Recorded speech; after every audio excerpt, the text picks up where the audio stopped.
gagawin nyo. Ayan o, ganito lang o. Gumawa lang kayo ng battery na ganito guys. Tapos itutok nyo lang yan. Ayan.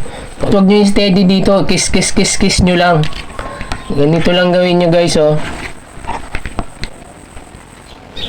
Para hindi masira yung speaker nyo guys. Ayan oh. Ganyan nyo lang guys oh.